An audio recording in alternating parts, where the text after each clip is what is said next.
folks, Mike and McGee here.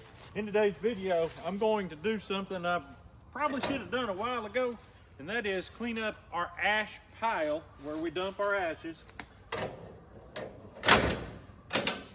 Part of it is going to be dry because it hadn't rained here in about a week and a half, but the majority of it is going to probably be wet and clumped together. I'm not sure how that's all going to work, but let's go to the pile. I'm just going to throw it right in this trailer, and I'm going to take it over to the other side of the property where my clover's coming up nicely, and I'm going to try to spread it on it in a way. If it's real clumpy and thick, I'm not sure exactly how I'll do it. We'll figure it out together. Let's do it.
See what we got here. That's pretty dry. That is not bad. On down in there, it's going to be a little rougher, but I don't think we got a problem. We've got a big empty wheel, a steel wheel where we dump them in, and then when it piles up, it just kind of falls out like a volcano. The only time it's dangerous is if we pour hot coals out and they roll down into the dry leaves. If you remember, we have a fire video. The whole place burnt around here. The spring house wasn't here. The smokehouse wasn't here. The fire got in between that tree, almost made it to the house. It was crazy. So we learned a lesson from that, obviously. Down in here, it's not too bad. Let's start to dry out a little bit.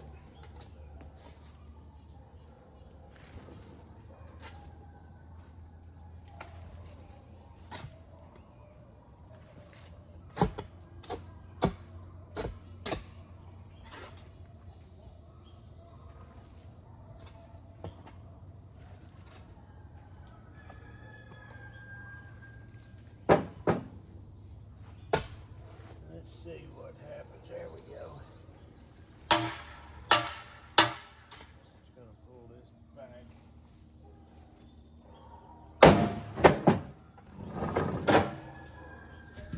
There.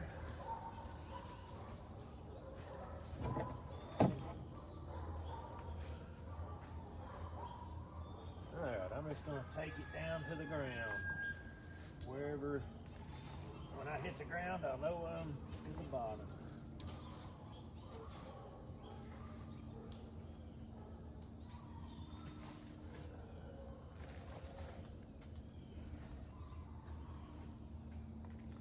Those big chunks, they break up just fine. I don't think I'm gonna have any problem fluffing it out when I throw it. No problem whatsoever. I guess the dry weather has paid off.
cornfield.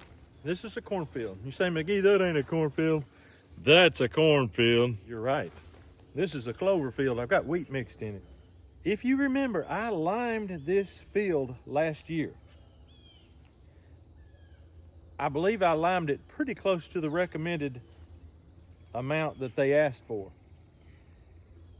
I limed it with pelletized lime, which means it's not as long lasting, but it is 2 to 3 years. So it may have a fairly decent pH right now. I'm not sure. I know this, we got a ton of rain all spring and summer, and I know that rain leaches calcium out of the soil, but not bad, not as bad as you might think. So I don't want to put this on too terribly heavy. I'm surprised that ashes actually have 50%. They could have up to 50% calcium content. That's high. So I want to be careful. So in one aspect, I'd like to put it lightly over the whole field. That's a lot more work. In one aspect, I would like to do just get it all spread, just what I can throw right here. It'll probably only constitute 2 small rows of corn, because I'm probably going to do the staggered system with the soybeans again next year. So if it hurt me, if it over-limed it, if it raises the pH too high, it's only going to show up in those 2 rows. That's probably what I'll do, because for one thing, there's not that many ashes here, honestly, but the other thing is, Mr. Eric Hale is the one that suggested this, and I do need to do something with these ashes, but for some reason, when Eric Hale gives me a suggestion, it always entails me working. I have to work harder. Come on, Eric. I know it's going to be work, so I'm going to go ahead and get my overshirt off. We had 49 degrees or something like that this morning. Beautiful. Absolutely gorgeous. I could not ask for better weather. But I'm going to get started. I'm going to throw this lime out. I'm going to spread it just by hand. I have spread tons and tons of gravel in my time by hand, just because that's a job I had to do. And I kind of learned how to feather stuff. Let's get with it. By the way, this is the day that Mr. Duncan said your clover is probably 3 or 4 inches tall. It looks to me like it's 2 to 3 inches, but it is good, doing good. I'm very happy with it. I mean, happy with it. This is probably the best clover stand I've had on this field in years, and I give it 100% credit to the soil amendments I did back in the spring, and to the soybeans that I disked under when I put this crop in. All right, if you're chunking stuff and you want to spread it and feather it out, you want to give it a little flip. I mean, that works so good. You give it a little flip and a little chunk. It is nice. Oh yeah, and that's as heavy as I'm gonna put it. I'm not going to double spread it over. That's it right there. Go down through here right on this edge, get it all the way up in this corner good, and that's it. One thing this has in it, there is some dirt, some topsoil mixed with this, plus some leaves, so that's nice.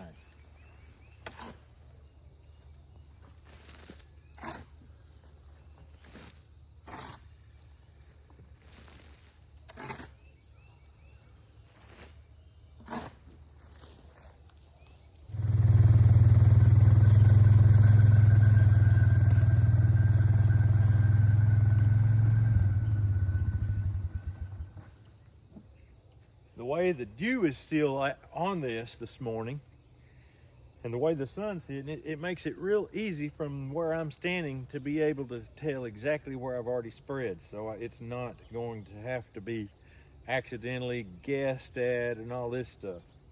That makes it good. Let's get with it.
I thought I got rid of him. I thought I let him go in the leaves. Somehow his buddy hitched a ride in those ashes. That's unbelievable. I was thinking, I don't need to bring no snake over there. Well, I brought a snake over here anyway. Well, I guess he's gonna get to live in my field from now on. Come on, straighten out, get out the knots out of it. All right, there we go.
That spread, I spread from about right there over, I'd say about a 10-foot swath. That's gonna get the first 2 rows of corn.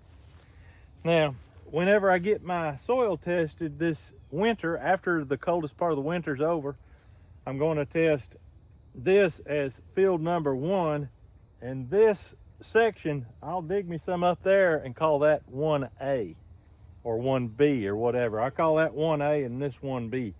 And we will see if there's any difference in the soil test that comes back. And then we'll see if there's any difference in the corn when you're visually looking at it as it's growing. Eric, if it turns out to be yellow and puny, I don't know what I'm gonna do. But before that, we're gonna see how the clover reacts to it between now and plowing time in May. So there's some stuff to look forward to on that. Some fun things to see. But right now, I'm done with that. I've got to run down to the spring pump real quick and turn it on and go gather some water, because right now it's dry enough that if I leave the spring pump on, the tank just slowly goes down, goes empty, and we have no water. So the tank is full right now. All I got to do is turn the lever, turn it on, go back, collect some jugs. Then I'll come back and I'll turn it off at the pump. That way the tank is full the next time we need water. That's how we handle it when we're in a dry spell. It don't seem dry by looking, but we're in a dry spell. Alrighty.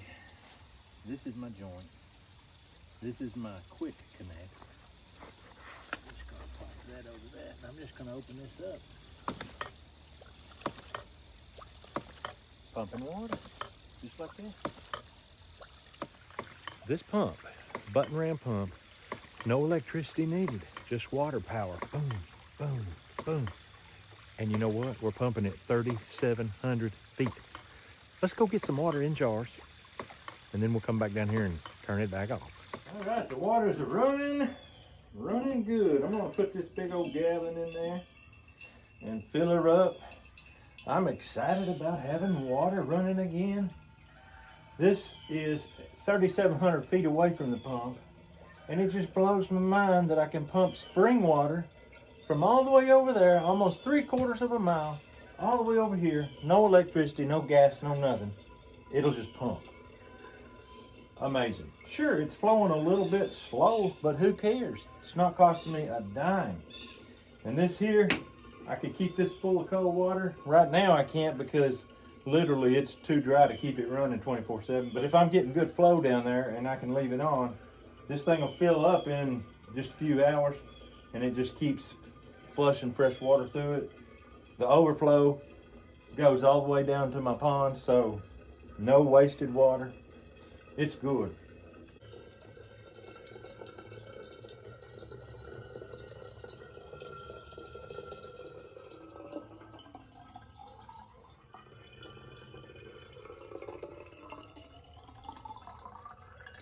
even though I had the water turned off at the pump, we're still not collecting stagnant water out of that tank.